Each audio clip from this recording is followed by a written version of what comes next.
Today we'll discuss CMI's 2017 paper, and the first question is: positive integers a and b, possibly equal, are chosen randomly from among the divisors of 400. The numbers a and b are chosen independently, each divisor being equally likely to be chosen. We need to find the probability that GCD of AB is 1 and LCM of AB is 400. Now first we look at number of divisors of 400. Now we know that 400 is 25 into 16, so there will be 2 to the power 4 into 5 square. So we know that if we have any number n which is expressed as prime powers like p1 to the power a, p2 to the power b, p3 to the power c, number of divisors is given by a plus 1, b plus 1, c plus 1 and so on. So in the case of n100, number of divisors in the case of 400 is 4 plus 1 which is 5 and then 2 plus 1 which is 3. So in total we have 15 divisors of 400. Now it says two positive integers a and b are chosen from these 15 divisors and they can be possibly equal. So that means we can choose one number more than once. So we'll find total number of choices for AB. So total number of choices for A and B will be, so first we look at total number of choices for A. We have 15 choices for A, and the same way we have 15 choices for B. So altogether we have 225 choices. Now we need to find this probability that these numbers are chosen such that their GCD is 1. That means there is nothing common between A and B, and LCM of AB is 400. This simply means that A and B are coprime factors of this number n. So we are looking for coprime factors. Now how do we split 400, which is 2 to the power 4 into 5 square, in two coprime factors? So for coprime factors we know that each of these terms 2 to the power 4 and 5 square, they must go to either A or B. So that means for this 2 to the power 4 we have two choices, either it will go to A or it will go to B. In the same way 5 square, again we have two choices, either A or B. So we have two choices for 2 to the power 4, we have two choices for 5 square. So total number of coprime factors is simply 4. If we want to write coprime factors, then we can write them also. Suppose we have A and B. Now A can be 1, B can be 2 to the power 4 into 5 square. This could be 2 to the power 4, B could be 5 square, or we can reverse them. It could be 5 square and 2 to the power 4, or it could be 2 to the power 4 into 5 square, and here B could be 1. So we have four possible ways in which we can split this number n into coprime factors. So this required probability is favorable case, which is 4, upon total number of case, which is 225. So this probability is simply 4 upon 225. Now question number 2 is: find the volume of solid obtained when the region bounded by y equals under root x and y equals minus x and x equal to 9 is revolved around the x-axis. It may be useful to draw the specified region. So we are given two regions, y equals to under root x and y equals minus x. So we'll draw both the regions. So that's our coordinate axis with the origin. This is x-axis and this is y-axis. Now we'll draw this half parabola, which is y equals root x.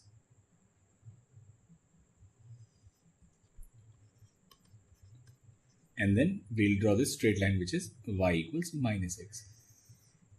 So this is y equals minus x. Now we need to revolve these two curves to form solid of revolution.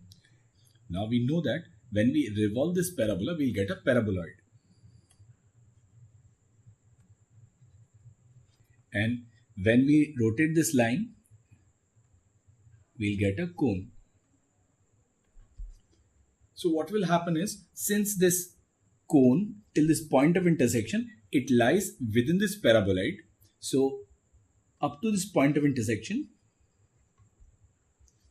this volume of revolution, it will be this paraboloid. And after this point of intersection, since this region now is above this y equals to root x graph, thereafter we'll get this frustrum of a cone. So this is our solid of revolution. First thing, we'll need to find this point of intersection.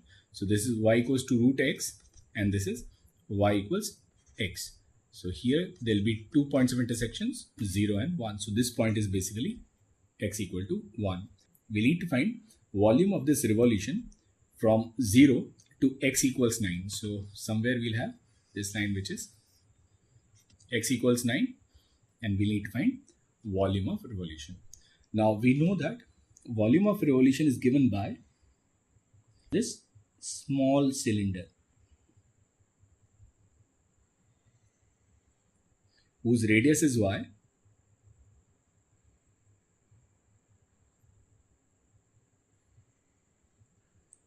and whose width is simply dx. So this volume will be dv1 plus dv2. Now dv1 is volume of this paraboloid part. So area of the circle is pi r square. So it is pi and then r in this case is y. So it will be pi y square into dx and this is y for parabola. So this is pi yp square dx from 0 to 1 plus, now from 1 to 9 it will be this y of line. So it will be pi y line square into dx. So now we'll simplify it. So this is from 0 to 1. Now what is y parabola? So there will be under root x square is simply x. So it will be pi x dx plus from 1 to 9 pi x square dx. Now this is pi. It will be x square upon 2 from 0 to 1 and here it will be x cube upon 3 1 to 9. So it will be pi by 2 and then here it will be 1 minus 0 and here it will be pi by 3 and then it will be 7 to 9 minus 1. So this area will be pi by 2 plus 728 pi by 3 which is 1459 pi by 6 square units. Now in the solution they have a different answer and I don't know why, because here it clearly says and the line y equals to 9 and in the solution they have solved it for x equals 4. So I don't know which one was correctly given in the examination. So if it is 9 then it is this answer.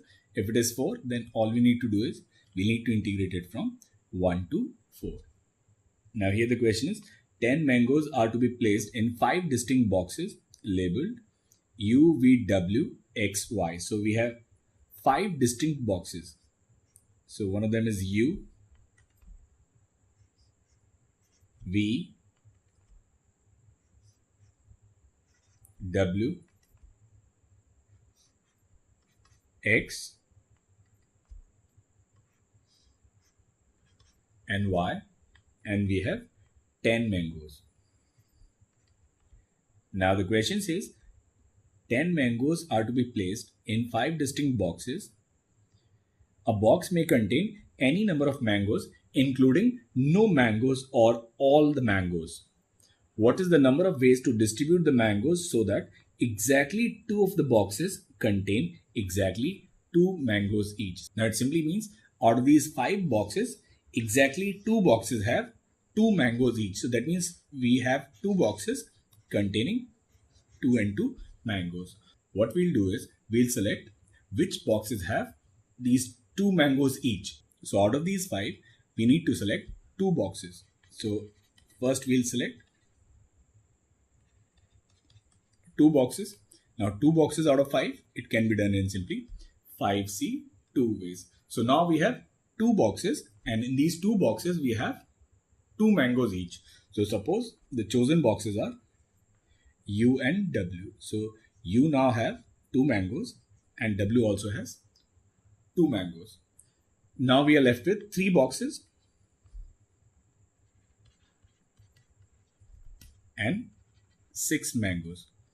Now we need to distribute these remaining 6 mangoes in 3 boxes so that no box should have 2 mangoes. Because in the question it clearly says exactly 2 of them contains exactly 2 mangoes. One of the distribution could be 6, 0, 0. Other one could be 5, 1, 0. It could be 4, 1, 1. It could be 3, 3 and 0. So these are the 4 possible ways of distributing these remaining mangoes. Now 6, 0, 0. In how many ways we can distribute 6, 0, 0? So it can be done in factorial 3 divided by factorial 2 ways, that is in 3 ways. See, these 6 mangoes, they can either go to V or X or Y. That is the reason we have 3 cases. Now what about 5, 1, 0? Now these 3 distinct numbers can be arranged in 3 places in factorial 3 ways. So it can be done in 6 ways. 4, 1, 1, again 1, 4 and 2, 1. So again it will be factorial 3 divided by factorial 2. So again it will be 3 ways. And then 3, 3, 0 is again factorial 3 divided by factorial 2, which again is 3 ways. So these remaining 6 mangoes can be distributed in the remaining 3 boxes in altogether 15 ways. So the total number of ways in which we can distribute these mangoes to satisfy this given condition is 5C2 into 15, and 5C2 is nothing but 10. So it will be 10 into 15 and that should be 150. Now question number 4 is find all complex solution to this equation. We are given this equation which is x to the power 4 plus x cube plus 2x square plus x plus 1 equals 0. We'll take these 2 terms together and then these 3 terms together. So then we can write x to the power 4 plus 2x square plus 1 plus x cube plus x equals to 0. So here it will be x square plus 1 whole square plus, here we'll take x common and again it will be x square plus 1. So we can write x square plus 1 into x square plus x plus 1 equals to 0. So here x square equals minus 1 or x square plus x plus 1 equals to 0. Now we'll solve this first part, then the value of x will be plus or minus iota, and we'll solve the second part. We know that this is standard solution for omega and omega square. Now question number 5 is let g be a function such that all its derivatives exist. We say g has an inflection point at x naught if second derivative, that is g double dash, changes sign at x naught. Now there are 3 parts. What we'll do is we'll start with the third part. Find all values of x naught for which this function has an inflection point. So this function is your gx. So gx is x to the power 4 into x minus 10. We can write gx as x to the power 5 minus 10 x to the power 4. Now g dash x will be 5x to the power 4 minus 40x cube. And if we find its second derivative, g double dash x will be 20x cube 120x square. Now we can take 20x square common. Now here will be x minus 6. Now the points where g dash x is 0, there are x equals 0 and x equals 6. Now since there is an even power on x square, there will be no sign change at x naught, and then there will be the sign change at x equals to 6. The only point where this function is going to have a point of inflection is x equals 6, and that is the answer to this part C. Now the first part is if g double dash x is 0, then g has an inflection point at x naught. We have to find whether this is true or false. Now in the previous example, at x equals to 0, g double dash x is 0, but still at x equal to 0, it is not a point of inflection. So that means this statement is false. And in general, when we say second derivative is 0, it doesn't mean there is a point of inflection. It simply means that second derivative test fails. There could be a point of maxima or a minima, or it could be a point of inflection. So first one is definitely false. Now what about the second one? If g has an inflection point at x naught, then g double dash x naught is equal to 0. Now for any general function, this statement may not be true. We can take up an example. Say for example, suppose we have any function and this is your point x naught. At x naught, this function is not differentiable. Now, before x naught, second derivative, it is negative because it is concave down, and after x naught, this is concave up. Here x naught is a point of inflection, and at x naught, second derivative is not zero. But in this question, it is given that g is a function such that all its derivatives exist. Now for this function, if all the derivatives exist, then its second derivative will be continuous. And if the second derivative is continuous, then this product, it is less than zero. Then g dash x changes sign from either positive to negative or negative to positive. So it simply means that at x naught, second derivative must be zero. So for general function, it may not be true, but for this given condition, this statement will be true. So answer will be false, true, and point of inflection for this function x to the power 4 x minus 10 is at x equals 6. Question number 6 is, consider the following construction in a circle. Choose points ABC on the given circle such that angle ABC is 60 degrees. Draw another circle that is tangential to the chords AB, BC and to the original circle. Do the above construction in the unit circle to obtain a circle S1. Repeat the process in S1 to obtain another circle S2. What is the radius of S2? So in this question we have a circle, and in this circle we have a triangle ABC.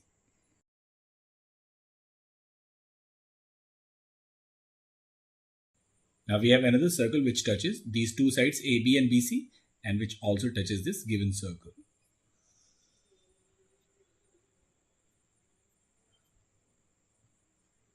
So this is our circle, and suppose we join these points. Now let the center of this circle be O, and let the center of this smaller circle be O dash. Now in the question it says angle ABC is 60, so that means this angle is 30 degrees. Suppose this radius is capital R and radius of this smaller circle is small r. Now we know that this is R, this also is R, and this distance is small r. Then we can write this distance from B to O dash, and this distance will be 2R minus R. Now in this right angle triangle, we can write sine 30. So sine 30 will be R upon 2R minus R. Now we know that value of sine 30 is 1 by 2. So we can write 2R equals 2 capital R minus R. So value of small r is 2R by 3. So if the radius of bigger circle is 1 unit, then the radius of this smaller circle will be 2 by 3 units. Now if the process is repeated again, then in that case, then for that also this equation will be valid. So then we can write R dash will be equal to 2 by 3R. Then it will be 2 by 3 into 2 by 3, and that is 4 by 9. So radius of this smaller circle S2 is 4 by 9 units. Now question number 7 part A is, we are given this integral which is from minus 3 to plus 3 mod of 3x square minus 3 dx. Now we can take this 3 out. Then we can write from minus 3 to plus 3 mod of x square minus 1 into dx. Now this mod x square minus 1 is an even function. It will be 6 times 0 to 3 mod of x square minus 1 into dx. Now between 0 and 3 definition changes at 1. So we can split it in two parts. So it will be 6 times 0 to 1 minus x square dx plus 6 times 1 to 3 x square minus 1 into dx. So we can write this as x minus x cube upon 3 from 0 to 1 and then plus 6, and it will be x cube upon 3 minus x from 1 to 3. Now here it will be 1 minus 1 by 3, and this one will be 27 minus 1 So it should be 26 by 3 and then minus 3 plus 1. So it will be minus 2. We'll need to find f dash 1 where ft is this integral mod of 3x square minus 3 dx. We'll differentiate using Newton-Leibniz formula. So we'll write f dash t and then in place of x we'll write t. So there'll be 3t square minus 3 into derivative of t, which is 1, minus derivative of 0 is simply 0. So from here we can say f dash t will be mod of 3t square minus 3. Now we need to find the value of f dash 1. So we'll put t as 1, then the value of this derivative is 0. So the value of f dash 1 is simply 0, and that is the answer to this question. Now question number 8 is, let f be a continuous function from R to R such that for every natural number n, fn equals smallest prime factor of n. So when we say f12, the smallest prime number that divides 12 is 2. In the same way, for f105, now 105, it is not divisible by 2, but it is divisible by 3. So f105 will be 3. Now this is the behavior of the function at natural numbers. But what about at other points? Now it is given that this f will be a continuous function from R to R. So it is defined for all real numbers. When the value of x is 2, the value of function will be 2. When the value of x is 3, it will be 3. When the value of x is 4, it will be 2. Now since this function, it is a continuous function, then we do not know the nature of the function. At least what we know is from intermediate theorem, we can say that it will take all the values between 2 and 3. In the same way, here also between 3 and 4, it will take all the values between 2 and 3. Now we'll come to this first part and it says, we need to find this limit, which is limit x tends to infinite fx. If we take any even number in the neighborhood of infinite, this limit, it goes to 2. And if we take any prime, say p, in the neighborhood of fx, then this limit will go to p. So this limit at infinite, it will have many oscillating values. So there is no finite limit. So basically, limit for this function at infinite does not exist. Now, second question is, we need to find number of solution to fx equals 2016. Let there be some point and let this point be x equals 2016. Now if we take any prime number p, which is greater than 2016, we know that value of fp will be p. So we'll get some value which is p, and this value will be greater than 2016. Now what about fp plus 1? Now fp plus 1 will be an even number, and if it is even, this value will be 2. So at p plus 1, this value is 2. Now this function is continuous. It will take all the values between 2 and p. So there is at least one solution between p and p plus 1, and there will be infinite primes which are greater than 2016. So in this way, there will be infinite points where the value of fx is 2016. So number of solution to this equation is simply infinite. Now question number 9 is, consider the following function fx equals x square cos 1 upon x when x is unequal to 0, and it is a when x is equal to 0. So we need to find the value of a for which this function is continuous. So we know that this function will be continuous at 0 if f of 0 is equal to limit x tends to 0 x square cos 1 upon x. Now value of f0 is nothing but a. So it will be a equals, and this limit x tends to 0 x square cos 1 upon x. Now first thing that we do in any limits is to find its form. So we'll put x as 0, it will be 0, and then into cos infinite. Value of cos infinite is oscillating value between -1 and +1. And 0 into anything finite is 0. So value of this limit is 0. So from here we can say this function will be continuous if the value of a is 0. Now we'll come to its second part. We'll need to find its f dash 0. So we know that f dash 0 will be equal to limit h tends to 0 f 0 plus h minus f0 upon h. So we can write this as limit h tends to 0. Now what is f0 plus h? It will be h square cos 1 upon h minus 0 upon h. Now here h and h, it will cancel. So we'll get this limit as limit h tends to 0 h cos 1 upon h. Now this again is 0 into cos infinite, which is oscillating value between minus 1 and 1. So again this is 0. So the value of f dash 0 is simply 0. Now the third part is we'll need to find this limit, which is limit x tends to 0 f dash 0. So actually it should be limit x tends to 0 f dash x. I don't think they should write f dash 0 here. We'll differentiate this function. Then we can write f dash x as x square. Now derivative of cos is minus sine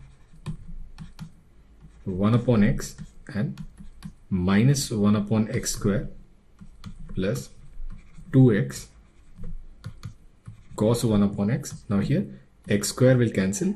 We'll get this f dash x as sine 1 upon x plus 2x cos 1 upon x. Now if we take this limit x tends to 0,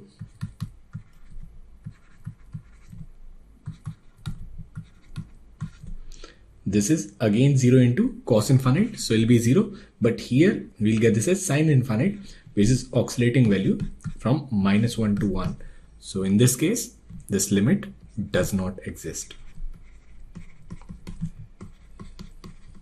So this is how we solve such questions.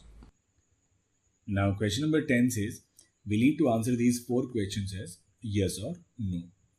Now is it possible to find a 2 cross 2 matrix M for which this equation mx equals p has, so we'll choose this equation as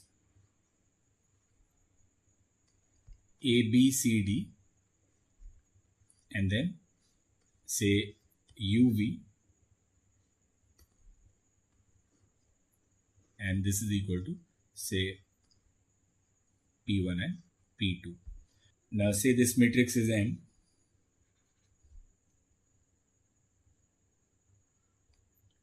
this is X and this is P. So we can express this equation as mx and it is equal to P. Now solution to this equation will depend on M.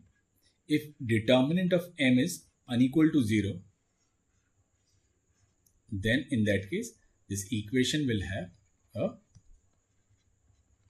unique solution, and if determinant of M is 0, then we may have no solution. Or now in all the 4 parts, M is fixed and P varies. Now the first one is, can it have no solution for some and exactly one solution for all other P's? So we know that if it has no solution, then determinant of M will be 0, and for exactly one solution, determinant of M should be unequal to 0. So for a fixed M, either it will have a unique solution or it will have either no solution or infinitely many solutions. For a fixed M, it cannot have both, or it cannot have only unique solution or no solution. So that means this one is not true.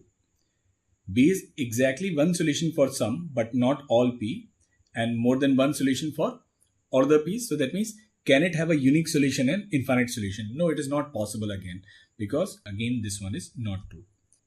Now for no solution and more than one solution, for both of them, condition on M is same. That is, determinant of M should be 0. So if we choose values of A, B, C, D so that this determinant is 0, then for some values it will have no solution and for some values it will have infinitely many solutions. So that means this option C is possible, and therefore this is yes. And the last one is no solution for some, unique for some and infinitely many for some. No, it is not possible, because once we fix M, then it will be either of these two cases. That is, determinant will be either 0 or non-zero. So that means this one is again no. So answer to this question is no, no, yes and no. Now question number 1 is evaluate this limit. So we are given this limit, which is limit x tends to 0 positive x to the power x minus x to the power x. Now first we'll separately calculate this limit, which is limit x tends to 0 positive, x to the power x. So we can write this as limit x tends to 0, e to the power log x to the power x. We can write this as limit x tends to 0, e to the power x log x. And we can also write it as limit x tends to 0, e to the power log x upon 1 upon x. Now this is infinity upon infinity form. So we can use L'Hopital's rule. So we'll differentiate. So we can write limit x tends to 0, e to the power 1 upon x upon minus 1 upon x square. So it will be limit x tends to 0, e to the power minus x, and e to the power 0 is simply 1. So value of this limit x tends to 0, x to the power x is simply 1. So we'll solve this limit. And I think in the question they should have given this x to the power x. So we'll put this limit, then it will be 0 to the power 1 minus 1. So answer to this limit in that case will be minus 1. Now for part B, we are given that this a is 2 pi by 9. So we can write this as 1 plus cos 2 pi by 9 plus cos 4 pi by 9 plus cos 8 pi by 9 plus cos 10 pi by 9 plus cos 14 pi by 9 plus cos 16 pi by 9. Now what we'll do is, we can also write this as 1 plus cos 2 pi by 9 plus cos 4 pi by 9 plus cos 8 pi by 9. Now this is cos 2 pi minus 8 pi by 9. So it will be cos 2 pi minus 8 pi by 9. Cos 14 pi by 9 will be cos 2 pi minus 4 pi by 9. And in the same way, cos 16 pi by 9 will be cos 2 pi minus 2 pi by 9. Now we know that cos 2 pi minus theta is simply cos theta. So it will be cos 8 pi by 9. This one will be cos 4 pi by 9. And this last one will be cos 2 pi by 9. So we can write this as 1 plus 2 into cos 2 pi by 9 plus cos 4 pi by 9 plus cos 8 pi by 9. Now we'll use cos C plus cos D, taking these two together. So we can write 1 plus 2 into, so it will be 2 cos C plus D by 2. So it will be 10 pi by 18. So it will be simply cos 5 pi by 9. And then if we'll subtract, we'll get 6 pi by 18. So it will be cos pi by 3 plus cos 4 pi by 9. Now cos pi by 3 is simply 1 by 2. So this 2 and 2 will cancel. So we'll get 1 plus 2, and it will be cos 5 pi by 9 plus cos 4 pi by 9. Now these two angles, they are supplementary angles. So we can write cos 4 pi by 9 as cos pi minus 5 pi by 9. And cos pi minus theta is minus cos theta. So it will be minus cos 5 pi by 9, so which will cancel. So answer to this part B is simply 1. Now this third part is, we need to find number of solutions to this equation, which is e to the power x equals x upon 2017 plus 1. So what we'll do is, we'll write this function fx as e to the power x minus x upon 2017 minus 1. Now this function, it is continuous and differentiable. So we'll find f dash x. So its f dash x will be e to the power x minus 1 upon 2017, and its second derivative will be e to the power x. Now second derivative is positive. It simply means this function will be concave up. So this graph, it will be a concave up graph.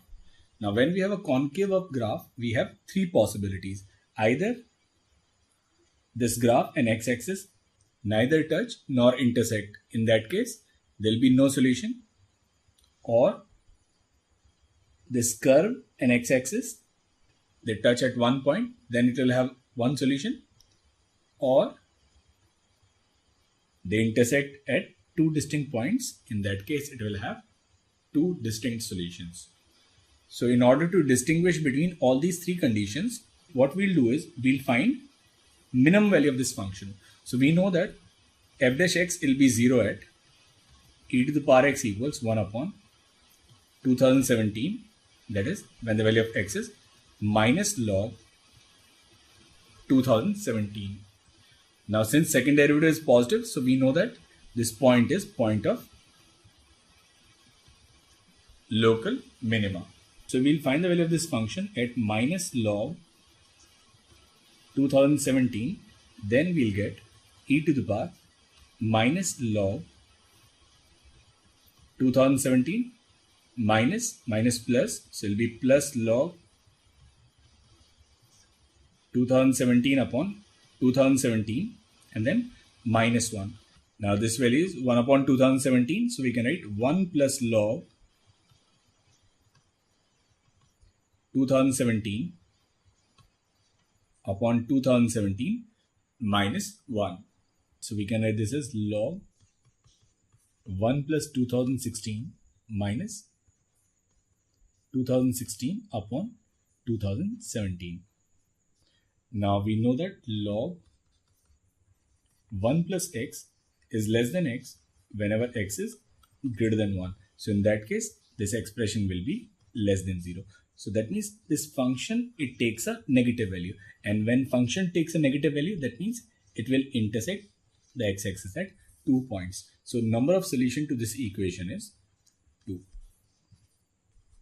Now question number 2 is, let L be the line of intersection of planes x plus y equals 0 and y plus z equals 0. So we have two planes, x plus y equals 0 and y plus z equals 0. So this is x plus y equals to 0 and suppose this is y plus z equals to 0, and then we have this line of intersection. Now since line of intersection, it lies in the plane, so this line of intersection will be perpendicular to the normal of this first plane and it will also be perpendicular to the normal of second plane. Now basically when we have a vector which is perpendicular to two given vectors, we use cross product. We can find direction ratios of this line as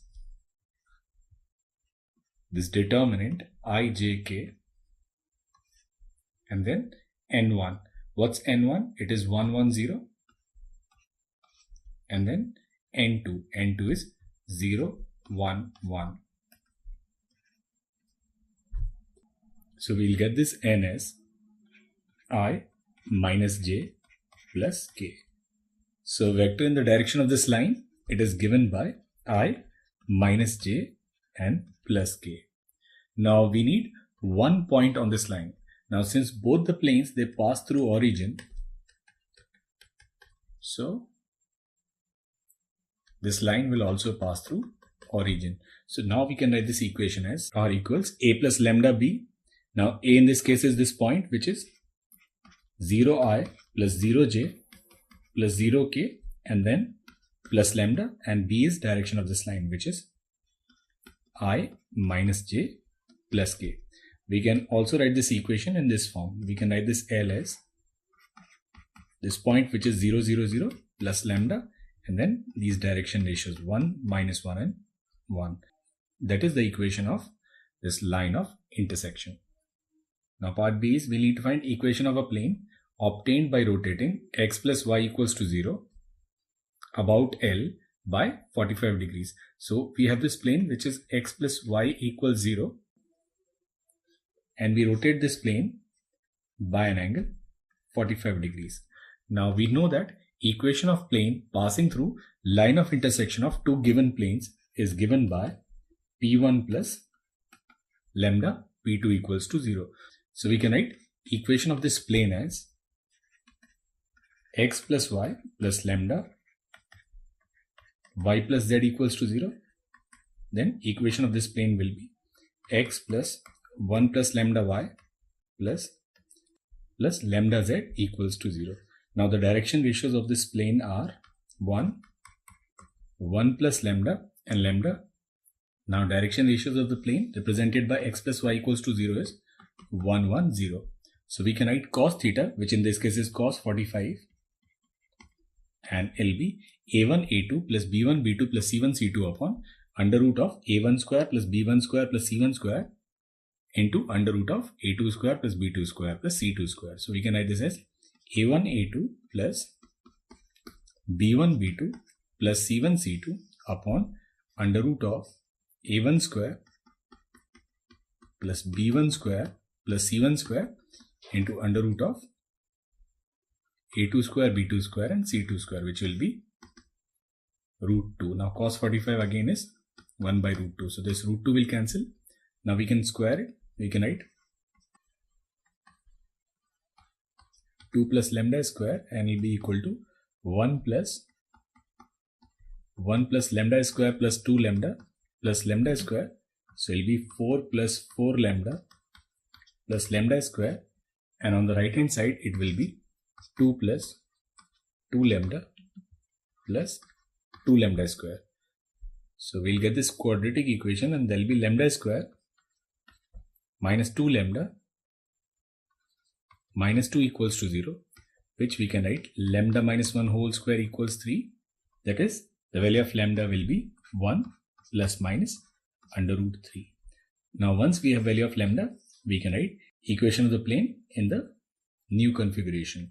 So now the equation will be x plus, now what's 1 plus lambda? It will be 2 plus minus under root 3y plus 1 plus minus root 3z equals to 0. There will be two such equations depending on whether we have rotated the plane clockwise or we have rotated the plane anti-clockwise. Now question number 3, it says let px be a polynomial of degree strictly less than 100 such that it does not have x cube minus x as a factor if 100th derivative of px upon x cube minus x is equal to fx upon gx.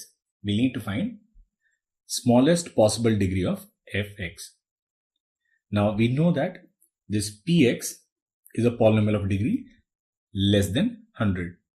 We are also given that this px is not divisible by x cube minus x. So we can write px as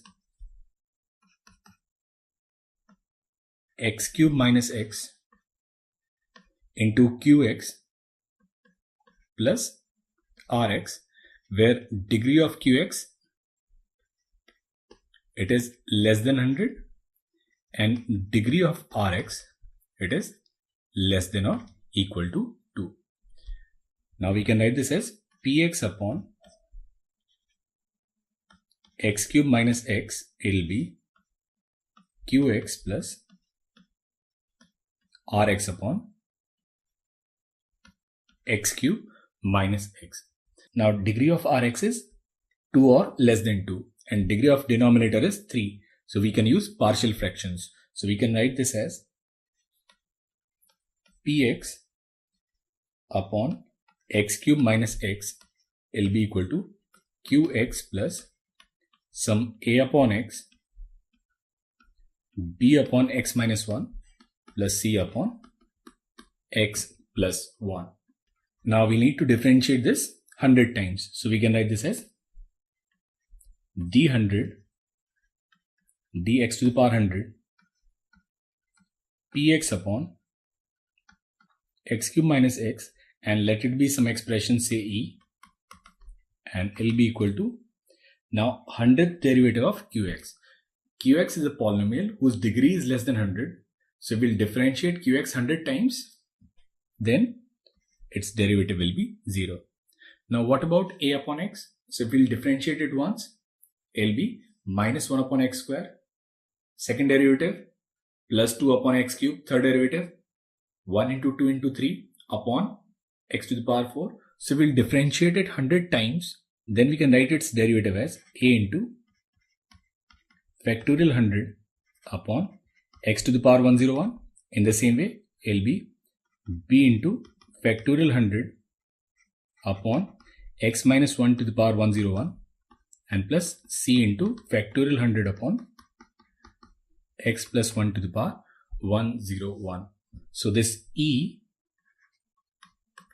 it will be factorial 100 a upon x to the power 101 b upon x minus 1 to the power 101 plus c upon x plus 1 to the power 101. Now we need to find smallest possible degree of fx.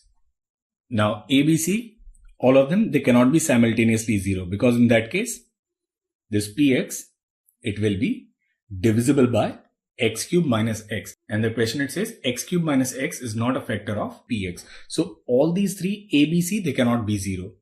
Then we have two different cases. Case 1, suppose two of them, they are 0, and say the third one is non-zero. So one of the case could be when a and b, they are 0 and c is unequal to 0. Then we can write this E as factorial 100 into c upon x plus 1 to the power 101. Now we'll write it in the form fx upon gx. In that case,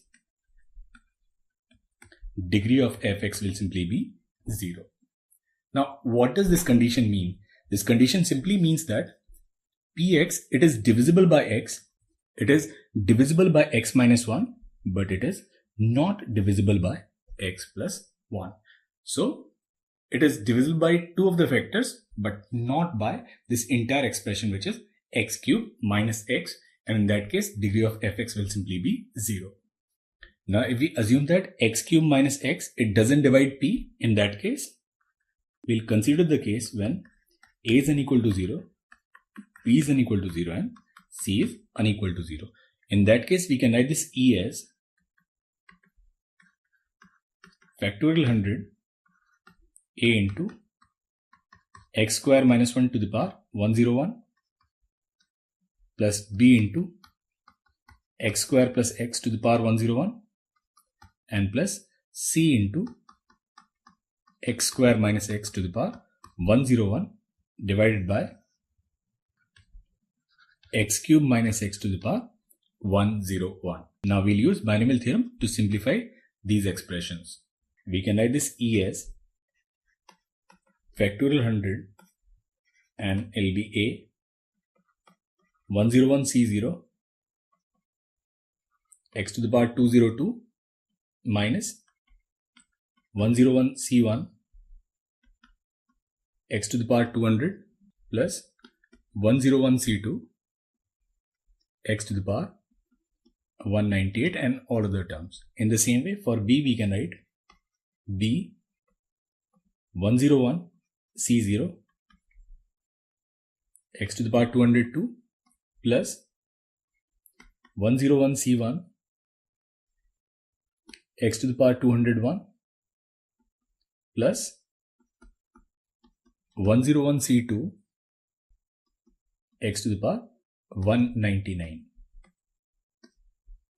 And again for c we can write 101 c0 x to the power 202 minus 101 c1 x to the power 201 and plus 101 c2 x to the power 199 upon x cube minus x to the power 101. Now we'll take the terms of 202 together, x to the power 200 together and x to the power 201 together. So we can write this E as factorial 100 upon x cube minus x, and it will be a plus b plus c 101 c0 x to the power 202, and then we can write plus 101 c1 x to the power 201 b minus c, and then minus a into 101 c1 into x to the power 200. Now if we choose ABC so that a plus b plus c is 0 and b minus c is 0, that is when the value of b is equal to c and then a plus 2b equals to 0, then in that case this term will be 0, this term will be 0, and here a, it cannot be 0. In that case, the minimum degree of fx will be 200. So for the second case, degree of fx will be 200. Now the fourth question is, we are given a function f such that its domain is set of natural numbers. A function f is defined as fn equals n plus greatest integer function of square root of n. Now we'll need to prove that for every natural number m, the following sequence, which is m, fm, f square m, f cube m, it contains at least one perfect square. And here this notation fk denotes composition of f with itself k times. That is, f square is simply f composition f. Now we'll consider this first case when this m itself is a perfect square. Now if m is a perfect square, it's a trivial case. It satisfies this given condition that this sequence contains at least one perfect square. So we'll consider the second case when m is not a perfect square. Now if m is not a perfect square, then m will lie between two perfect squares. Say it lies between k square and k plus 1 square. So what we'll do is, we'll say, suppose this m is some k square plus I, where the value of I is an integer that lies between 1 and 2k. Both 1 and 2k included. Because if it is 2k plus 1, then it will become k plus 1 square. So if we choose this m as k square plus I, where I lies between 1 and 2k, then we have a number which lies between these two perfect squares. Now we'll write fm. So fm will be m plus greatest integer function of square root of m. So it will be fm, and then m is k square plus I, and then it is greatest integer function of square root of m. So square root of m will lie between k and k plus 1. So its greatest integer function will be simply k. We'll get fm as k square plus k plus I. Now we'll find f square m. Now f square m is f of fm. So it will simply be fm plus greatest integer function of under root fm. So here it will be k square plus k plus I, and then plus greatest integer function of under root of k square plus k plus I. Now here we have to take two cases. When this value of I is greater than k plus 1, or if this value of I is less than k plus 1. If the value of I is less than k plus 1, then in that case, this number will be less than k plus 1. So we'll get this greatest integer function as k, and if we'll take I as greater than or equal to k plus 1, then this number will lie between k plus 1 and k plus 2. In that case, we'll have this greatest integer function as k plus 1. So we can take any one case. So suppose we'll take this case when the value of I is less than k plus 1. So in that case, we can write f square m as k square plus k plus I, and then here it will be simply k. So what we'll do is, we'll add 1 and subtract 1, then we can write k plus 1 whole square plus I minus 1. So we get this f square m as k plus 1 square plus I minus 1. Now we'll find f3m. f3m will be f square m plus greatest integer function of under root of f square m. So here it will be k square plus 2k plus I, and then what is greatest integer function of square root of f square m? Now here f square m is k plus 1 square plus I minus 1. Now if I is equal to 1, then this f square m is a perfect square which satisfies our condition. And if I is greater than 1, then f square m is greater than k plus 1 square. In that case, greatest integer function of square root of f square plus m will be simply k plus 1. So we'll get this as k square plus 3k plus I plus 1. In the same way, we'll find f4m. There will be k square plus 3k plus I plus 1 and then square root of this value. Square root of this value again will be k plus 1. So we can write this as k square plus 4k plus 2 plus I. Now we'll add 2 and subtract 2. Then we can write this is k plus 2 square plus I minus 2.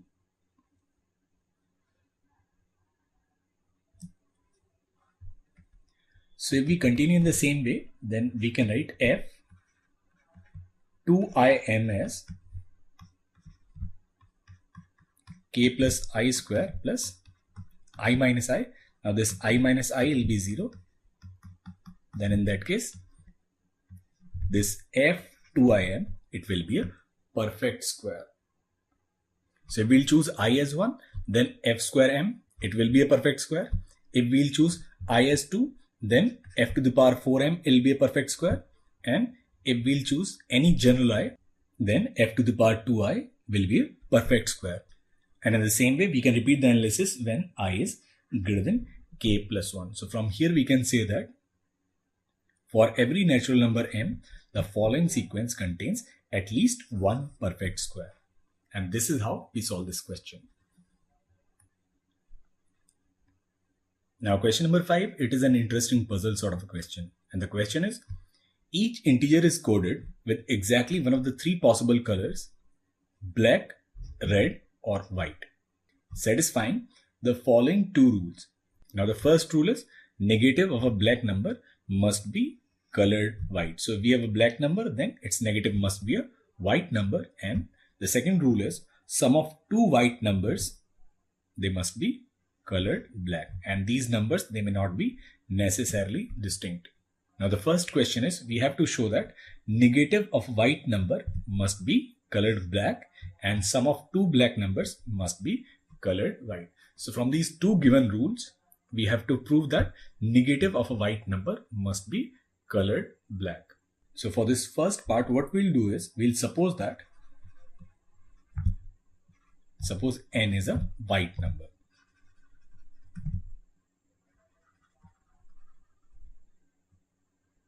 Now if we'll add n with n, then we can write n plus n and it will be simply 2n.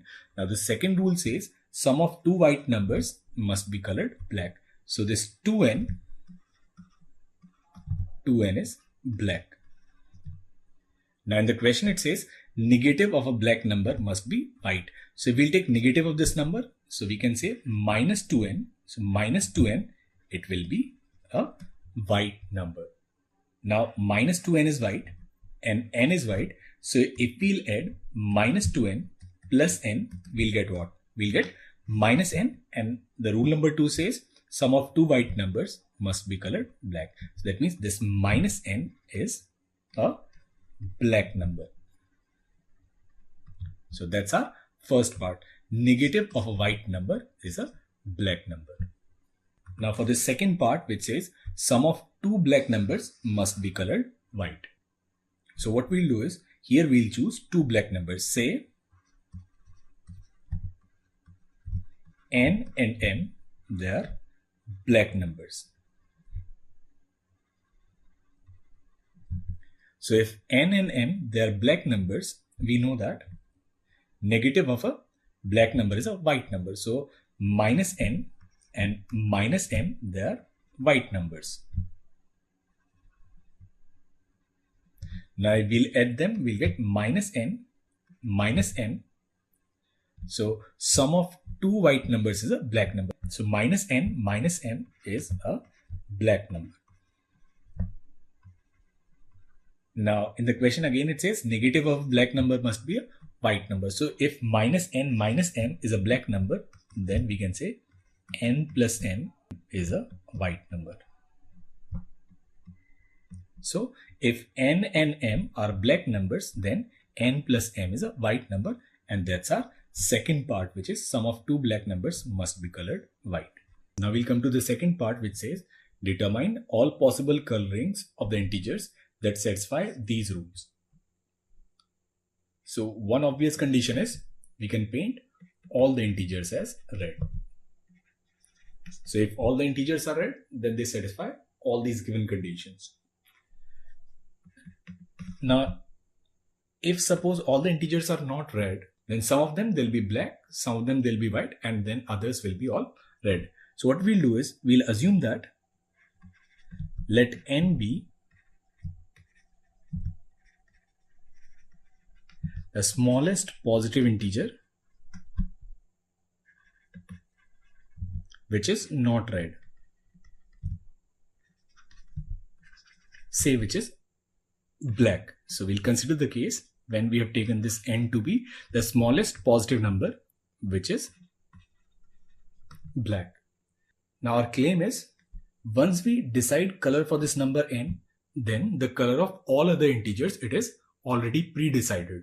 So we have to prove this claim. So in order to prove this claim, we'll prove another result, and which is sum of a black number and a white number must be a red number. So we have to prove that sum of a black number and a white number, it must be a red number.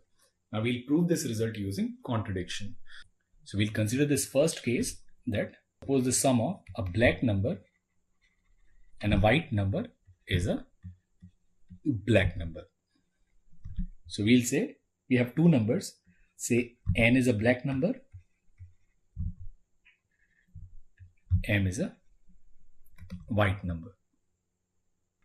Now our assumption is black plus white is black. So if n is black and m is white, then n plus m, it must be a black number. Now in part 1, we have already proved that negative of a white number must be black. So if m is white, then minus m is black. Now we'll add them, we'll get n plus m minus n. So it'll be simply n, and the sum of two black numbers, it must be a white number. So from here we can say this n, it must be a white number, which contradicts our initial condition that n is a black number. So from contradiction we can say that black plus white, it cannot be a black number. In the same way, we can prove that black plus white, it won't be a white number as well. So we can say that sum of a black number and a white number, it must be painted red. Now we'll come back to our claim, which is if the color of n is decided, then the color of all other integers, it is pre-decided. Now what we'll say is, suppose this n is 1. That is, suppose 1 is the smallest integer which is painted black. So if 1 is black, then 1 plus 1 is 2. So sum of 2 black is white. So if 1 is black, then 2 is white. Now if we'll add 1 and 2, 1 plus 2 is 3. So sum of black plus white will be red. Now 2 plus 2, sum of two whites is black. So we'll get 4 as black. And then 4 plus 1, black plus black, it will be white. So 5 is white. And then again 1 plus 5 will be 6. And they'll again be red because it is sum of a black number and a white number. So from here we can see that all the numbers which are of the form 3k plus 1, they'll be colored black. All the numbers of the form 3k plus 2, they'll be colored white. And all the numbers which are multiple of 3, they'll be colored red. Now what if we take n as 2? That is, now 2 is the smallest number which is black. Now we know that 2 plus 2 will be 4. So if 2 is black, then 4 is white. Now if 2 is black and 4 is white, then in that case 6 will be red. Now what about the color of 3? Now if 3 is black, then black plus black will be white. So in that case 6 has to be white. And if 3 is white, then 6 has to be black. But 6 is red. So it simply means this 3, it has to be simply red. In the same way, we can say this 5, it should also be colored red. So here we can say that numbers which are of the form 3k plus 1 into 2, they'll be colored black. Numbers of the form 3k plus 2 into 2, they'll be colored white, and the numbers of the form 3k into 2, they'll be colored red. And all other numbers, they must be painted red as well. So from here we can say that if n is the smallest positive integer which is not red and which is say black, so if n is black, then all the numbers which are of the form 3k plus 1 into n, they'll be black numbers. All the numbers of the form 3k plus 2n, they'll be white, and all the numbers of the form 3kn, they'll be red, and all the numbers which are not a multiple of n, they'll be painted red. And on the other hand, if we choose this number n to be white, then in that case the remaining numbers will be determined by the same rule. So here black and white, they'll be simply switched. So this is how we can determine all possible colorings of the integers which satisfy these rules. Now the next question is, you are given a regular hexagon. We say that a square is inscribed in a hexagon if it can be drawn in the interior such that all the 4 vertices, they lie on the perimeter of hexagon. Now the first question is, if a line segment has its end points on opposite edges of hexagon, we need to show that it passes through the center of the hexagon if and only if it divides the 2 edges in the same ratio. So what we'll do is, we'll say, suppose the vertices are P, Q, R, S, T, U, and suppose vertices of this square, they are A, B, C, D. Now let us take center of this hexagon as origin. Then this angle will be 60 degrees. Now suppose this length is R. Then coordinate of S will be R comma 0. P in that case will be minus R comma 0. And here it will be R cos theta. R cos 60 is simply R by 2. And then root 3 R by 2. And here it will be minus R by 2. Root 3 R by 2. This one will be minus R by 2. Minus root 3 R by 2. And this will be R by 2 and minus root 3 R by 2. Now we have coordinate of all the 6 vertices of this hexagon. Now question number A says, a line segment has its end points on opposite edges of the hexagon. Now we have a line segment which has its end points on opposite edges of hexagon. So suppose this is the line segment. Now suppose this point, it divides PU in the ratio lambda is to 1, and this point it divides RS in the ratio 1 is to mu. Then we can find coordinate of these 2 points, say E and F. Now coordinate of this point F, it will be R plus mu R by 2 upon 1 plus mu, and its phi coordinate will be root 3 R mu upon 2 1 plus mu. Now in the same way we can write coordinates of E. So this E will be minus R by 2 lambda minus R upon lambda plus 1, and here it will be minus root 3 R lambda upon 2 upon lambda plus 1. Now what we'll do is, we'll prove that if this line EF, it passes through origin, then basically lambda must be equal to mu. So if origin lies on EF, then slope of OF must be same as slope of OE. So we'll write slope of OF. So what is the slope of OF? Slope of OF will be root 3 R mu upon 2 R plus mu R by 2, and it will be equal to slope of OE, which in this case will be root 3 R lambda upon 2 R by 2 lambda plus R. We'll cancel root 3, we'll cancel this R, we'll cancel this 2, and we'll also cancel this R here. Then we can write mu upon 2 plus mu is equal to lambda upon lambda plus 2. So from here we can say lambda is equal to mu. If this line segment, it passes through center of hexagon, then it divides the two edges in the same ratio. So that's our first part. Now we'll come to the second part, which is suppose a square ABCD is inscribed in a hexagon such that A and C are on the opposite side of hexagon. Prove that the center of square is same as that of the hexagon. So what we'll do is we'll prove that this triangle AQB is congruent to this triangle CDT. Now how do we do that? What we'll do is we'll join these diagonals AC and BD. Now this AC is transversal to these two parallel lines PQ and TS. Now this angle QAC will be equal to this angle ACT. Now we know that this angle is 45 degrees. So angle QAC minus 45 must be equal to angle CAT minus 45 degrees. We can say this angle QAB, it is equal to this angle TCD. Now in the same way, using BD, we can prove that this angle, which is ABQ, will be same as this angle, which is CDT.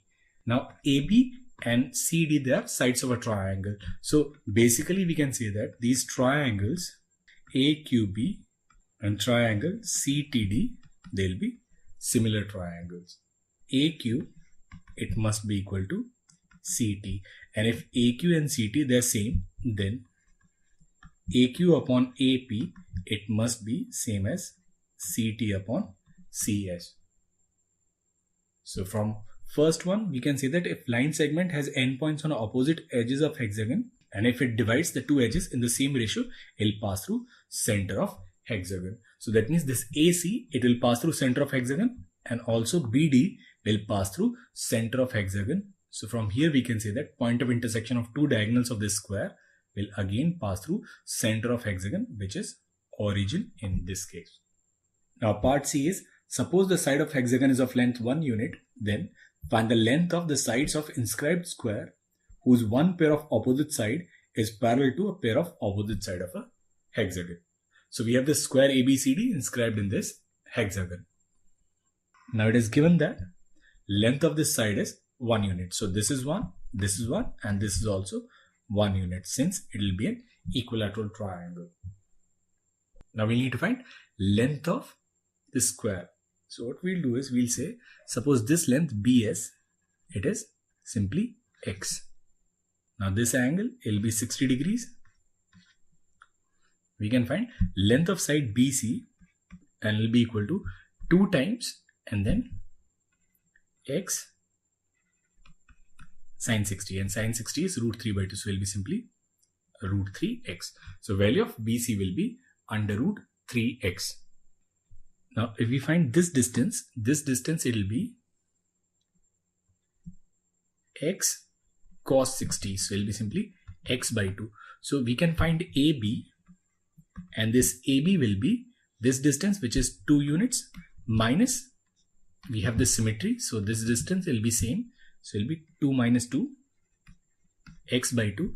So value of AB simply will be 2 minus x. Now BC and AB, they are sides of a square, so from here we can say root 3x is equal to 2 minus x. So from here we'll get the value of x as 2 upon root 3 plus 1, or we can simply say value of x is root 3 minus 1. Now we need to find length of side of the square. Length of side of the square is root 3x, and the value of x is root 3 minus 1. So it will be root 3 into root 3 minus 1. So length of side of this square will be under root 3 into under root 3 minus 1. Now this part D is show that up to rotation, there is a unique way of inscribing a square in the regular hexagon. So once we have solved this part C, we know that this square will be inscribed in this hexagon when the value of x is root 3 minus 1. So that means this value of x, it is uniquely determined. There is no other value of x possible with which we can inscribe this square within this hexagon. So that means there is only a unique way of inscribing this square inside this hexagon, and there is no other way possible. And this is how we solve these questions.